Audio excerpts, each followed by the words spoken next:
Bueno, interesante el panorama político por estos días, así que bueno, en la próxima parte vas a tener un entrevistado que nos va a aclarar, nos va a dar luces quizás en muchos de estos aspectos. Sí, sobre todo porque comienza una suerte de controversia entre el poder legislativo y pudiera estar allí incluido obviamente el poder judicial, puesto que pudiera tener la última palabra en muchas cosas. Pero eso lo vamos a conversar a la vuelta con Jesús Silva, él es abogado constitucionalista y ya se encuentra en nuestro estudio.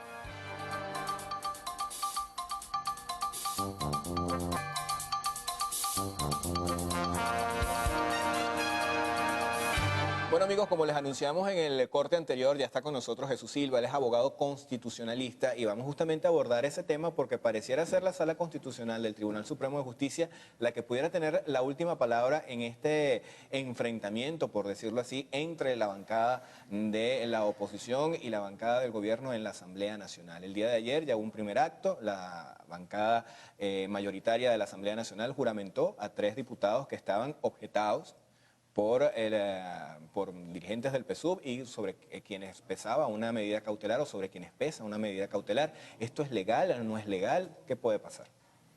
Bueno, estamos observando un escenario que podemos definir como guerra constitucional, donde evidentemente cada uno de los poderes públicos tiene atribuciones constitucionales, pero que de alguna manera están apuntando hacia una confrontación, un choque de poderes. Por una parte, el poder legislativo, la Asamblea Nacional, tiene facultades que le derivan de la Carta Magna para legislar, para dictar actos de contenido jurídico que atañen a todo el poder público. Pero evidentemente que plantear que no se tiene conocimiento de una sentencia judicial que es conocida por todo el país y respecto a la cual el propio presidente de la Asamblea Nacional, Ramos Alup, ha dado opinión, es de alguna forma un pretexto poco aceptable en este contexto. Si bien es cierto que la Asamblea Nacional y los demás poderes públicos, los 5 poderes, son independientes, también tiene que prevalecer un principio de cooperación.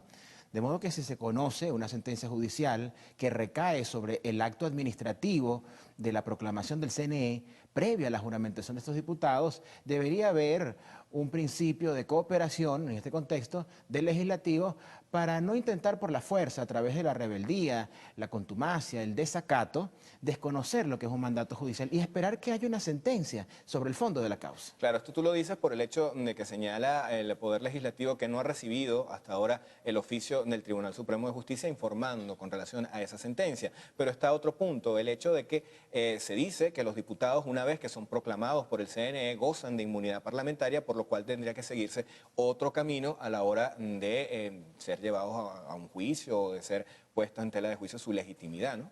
He allí el detalle constitucional.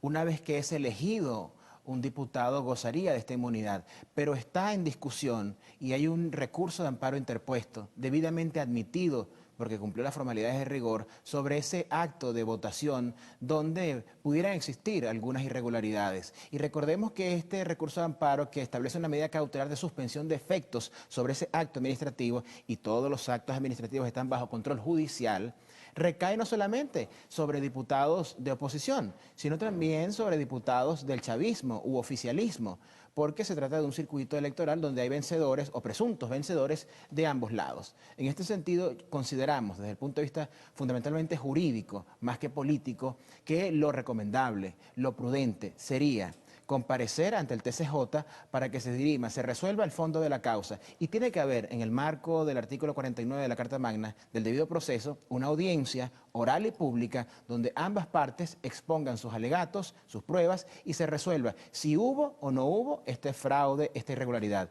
para que se ratifiquen los vencedores que supuestamente fueron elegidos el pasado 6 de diciembre o se designen, se nombren a sus contrincantes o, en dado caso, se celebren en el más corto plazo posible nuevas elecciones. Unas nuevas elecciones. Ahora, ¿se puede desconocer al Poder Legislativo? Ningún poder debe desconocer otro poder, pero también es cierto que cada poder público tiene que actuar en el marco de la Carta Magna. No puede haber una extralimitación de funciones, ni el desconocimiento de sentencias judiciales, porque entonces nos vemos en casos de contumacia, rebeldía, desacato. Yo creo que los representantes del poder público, más allá de sus ideologías, tienen la inmensa responsabilidad constitucional de cumplir con la Carta Magna y que no se escenifique un golpe parlamentario, tampoco que se escenifique un desconocimiento del Poder Legislativo, sino que exista un diálogo para que las aguas democráticas vuelvan a su cauce. Entre el Poder Legislativo y lo que es el Poder Judicial, en este caso representado por el Tribunal Supremo de Justicia, ¿quién tiene la última palabra? Bueno, todas las instituciones del poder público están bajo el control judicial y el control judicial y constitucional está fundamentalmente en el Tribunal Supremo de Justicia y de acuerdo al artículo 334 y 335 de la Carta Magna de la Sala Constitucional. Entonces, si esta diatriba, si este conflicto, esta controversia jurídica se mantiene, no se resuelve en la sala electoral, seguramente lo veremos en última instancia en la Sala Constitucional. Pero creo que la directiva de la Asamblea Nacional debe comparecer ante la instancia judicial y no tratar de resolver asuntos de controversia entre poderes públicos que de ninguna forma le competen a ella misma. Ahora, también hemos escuchado que la nueva Asamblea Nacional va a revisar la designación de los magistrados que hizo la anterior Asamblea Nacional. En caso de que ellos declararan nula esa designación, ¿cómo quedan esos funcionarios que están en este momento insertos en el Poder Judicial? Fíjate, yo he escuchado con preocupación la opinión pseudo jurídica de algunos dirigentes políticos que dicen que la Asamblea puede aplicar una autotutela, es decir, revocar un acto jurídico de una Asamblea anterior, una designación de estos magistrados.